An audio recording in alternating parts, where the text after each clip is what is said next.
अनुराधा वैदिक एस्ट्रोलॉजी में आप सबका अभिनंदन। चलिए आज हम बात करते हैं नवांश की। नवांश हमारे लिए क्यों इम्पोर्टेंट है ये पहले समझते हैं। जब हम कुंडली देखते हैं कोई भी, तो हमको ये बोला जाता है कि D1 जो है वो एक वृक्ष के समान है और D9 उसका फल है।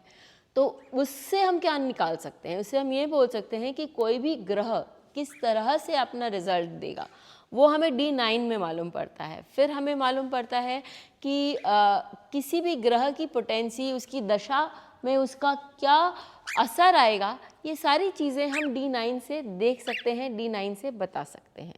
यही नहीं, यदि D9 में कोई ग्रह अच्छे से प्लेस्ड नहीं है और D1 में अच्छे से प्लेस्ड है, तो शुरू में वो शायद अच्छा रिजल्ट दे दे, लेकिन उसका रिजल्ट, अल्टीमेट रिजल्ट अच्छा नहीं होता।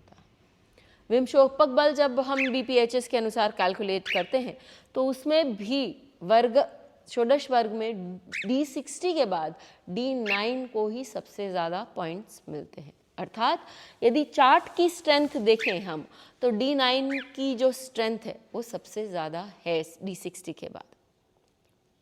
तो इसलिए D9 को हमें बहुत इम्पोर्टेंस देनी चाहिए। अब D9 कुछ चीज़ें भी ऐसी ही दिखाता है जो कि लाइफ में बहुत इम्पोर्टेंट होती हैं, जैसे कि आपका जीवन साथी या आपका वैवाहिक जीवन। तो उस हर रिलेशनशिप्स लाइफ में इम्पॉर्टेंट होती हैं, लेकिन जिसके साथ अपना जीवन आप व्यतीत करने वाले हैं, आपका जीवन साथी, यदि वो आपको अच्छा मिले और वो आपका रिलेशनशिप अच्छा गुजरे, तो वो आपके लिए बहुत अच्छे रिजल्ट ऑब्वियसली आपकी लाइफ में देता है। अब आज जिस बात पर हम बात कर रहे हैं वो है 5th हाउस ऑफ D9।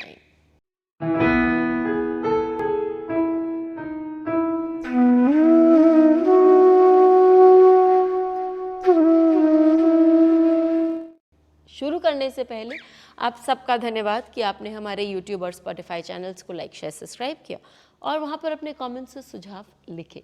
यदि आपने हमें सब्सक्राइब नहीं किया है तो याद से करिए और बेल आइकन भी याद से दबाएं ताकि आपको अपडेट्स निरंतर मिलती रहें। चलिए बात कर लेते हैं D9 के 5th हाउस की। तो कोई भी 5th हाउस जो है वो बहुत इम्पॉर्टेंट होता है। कोई भी 5th हाउस जो है वो इसलिए इम्पॉर्टेंट होता है क्योंकि वो आपकी पावर, आपकी मंत्र शक्ति, आपका शोबिज़ में आपका नेम एंड फेम, और साथ में वो आपके बच्चों के बारे में बताता है, वो आपकी लव लाइफ के बारे में बताता है, वो आपकी मंत्र शक्ति के बारे में बताता है। तो D9 से तो हम लव लाइफ देखेंगे ही, और मैंने लव मैरिजेस पे बहुत सारे वीडियोस बनाए हैं, यदि आप देखना चाहें तो वो ज़रूर देखिए। यहाँ हम वैवाहिक जीवन के लव लाइफ के बारे में भी बात कर रहे हैं। 5th हाउस से आप वैवाहिक जीवन का लव लाइफ भी देख सकते हैं और देख सकते हैं कि व्यक्ति अपनी बुद्धि को किस प्रकार अपने जीवन में, मैरिड लाइफ में इस्तेमाल करता है ताकि उसकी मैरिड लाइफ अच्छी चलती रहे। ये बहुत ज़रूरी है। अब एक क्वेश्चन ये भी आ सकता है कि भाई बहुत सारे ऐसे लोग भी होते हैं जो मैरिज नहीं करना चाहते हैं और जो अध्यात्म के रास्ते पे चल रहे होते हैं, तो उनके लिए D9 का क्या उपयोग है। जैसे मैंने आप लोगों को कहा कि D9 बहुत सारी चीज़ें दिखाता है, सबसे इम्पॉर्टेंट D60 के बाद यही चार्ट है। तो D9 का 5th हाउस वहाँ क्या काम करेगा?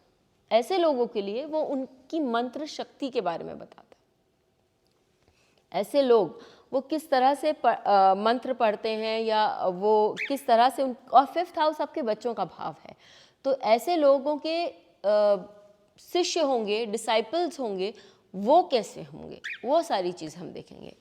तो आप एंड तक बने रहें, हम ये पॉइंट भी ज़रूर कवर करेंगे। अब हम जब 5th हाउस की बात कर रहे हैं D9 की, तो ये जाहिर सी बात है कि यदि उस हाउस में बेनिफिट्स होंगे तो ऑब्वियसली मैरिड लाइफ में लव रहेगा और वो लव जो है वो निरंतर चलता रहेगा, वो आपकी मैरिज को सस्टेन करेगा। और यही यदि मैरिड लाइफ में के देखें कि भाई लव रहेगा कि नहीं, और 5th हाउस में हम देख रहे हैं कि यहाँ पर मैलेफिक इन्फ्लुएंसेस है, चाहे फंक्शनल चाहे नेचुरल, तो हम ये बोल सकते हैं कि भाई वहाँ पर कोई ना कोई प्रॉब्लम आपको दिखाई दे रही है। चलिए हम लोग यही, और कोई ज़रूरी नहीं है कि घर में सभी की मैरिड लाइफ बहुत ही अच्छी गुजरे, ये हम कैसे बोल सकते हैं कि क्योंकि सबका अपना अपना भाग्य है। एक ही घर में जैसे माँ बेटे इंदिरा गांधी और राजीव गांधी। इंदिरा गांधी का यदि आप चार्ट लें तो उनका D1 चार्ट जो है वो कैंसर लग्न से बनकर आता है, उनका D9 कैप्रिकॉर्न लग्न से बनकर आता है, और D9 के 5th हाउस में गुरु और सूर्य दोनों मृगशिरा नक्षत्र में विद्यमान है। अब एक चीज देखिए, Guru as such functional as such benefic है, लेकिन D9 में वो फंक्शनल मैलेफिक है। क्यों? क्योंकि वो 12th और 3rd हाउस के लॉर्ड हैं, ठीक है, और सूर्य जो हैं वो अष्टम भाव के स्वामी हैं और क्रूर ग्रह भी है और बैठ गए 5th हाउस में। मुझे लोगों को बताने की ज़रूरत नहीं है कि मैरिड लाइफ में उनको प्रेम मिला कि नहीं मिला इंदिरा गांधी को, क्योंकि ये बात आप सबको मालूम है कि उनके साथ जीवन में मैरिड लाइफ में दुर्घटनाएं ही हुई। अब आप देखिए, क्योंकि आज हम लोग यहाँ पर खाली 5th house for married life and happiness और लव इन मैरिड लाइफ देख रहे हैं, बच्चों के बारे में बात नहीं कर रहे हैं, तो बच्चों के बारे में भी हम कभी इस चार्ट पर बात कर सकते हैं। अब हम बात करते हैं राजीव गांधी की चार्ट की। तो आप राजीव गांधी के चार्ट में देखिए, उनका जो लग्न है D1 का वो लियो लग्न है और D9 लग्न भी लियो लग्न है। यहाँ पर आप देखिए प्लैनेट ऑफ वैल्यू कौन है? मर्क्यूरी। प्लैनेट ऑफ वैल्यू पर भी मैंने वीडियोस बनाए हैं। प्लैनेट ऑफ वैल्यू मर्क्यूरी है जो चार्ट को बहुत स्ट्रांग बनाता है, और वो कहाँ जाके बैठ गए? वो एक बेनिफिक भी है और वो बैठ गए 5th हाउस में, और वहाँ पर कोई भी मैलेफिक इफेक्ट नहीं है। तो उनकी जो लव लाइफ थी मैरिज में, जो उनका जो सस्टेन, वो उसको पूरे मैरिज में सस्टेन कर सके। यही नहीं, ये मैं नहीं बोलूँगी कि उनके बीच में कहीं झगड़े झमेले नहीं हुए होंगे, क्योंकि वो पूर्व आषाढ़ नक्षत्र में बैठा है, जहाँ लोगों के बीच में तू मैं हो सकती है, लेकिन फिर भी वो बेनिफिक है और वो प्लैनेट ऑफ वैल्यू है और उसको वो सस्टेन करके अपने भाव को चलता है। अब लास्ट एग्जाम्पल मैं आपको ये दिखा रही हूँ, वो वाला कि जब मैंने कहा कि भाई बहुत सारे लोग हैं जिन्होंने मैरिज नहीं करी है, लेकिन फिर भी उनकी मैरिड लाइफ जो है वो बहुत फिर भी वो उनके चार्ट में 5th हाउस क्या दिखाता है। तो मैंने आपको शुरू में बताया था कि 5th हाउस हमारी मंत्र शक्ति को भी दर्शाता है और 5th हाउस हमारे डिसाइपल्स, हमारे स्टूडेंट्स, उनको भी दर्शाता है। अब आप देखिए कि उनका जो 12th लॉर्ड यहाँ मैं ले रही हूँ चार्ट विवेकानंद जी का। विवेकानंद जी का D1 में जो चार्ट है वो सैजिटेरियस लग्न से बनकर आता है और D9 में ये वृश्चिक लग्न का बन जाता है चार्ट जो है।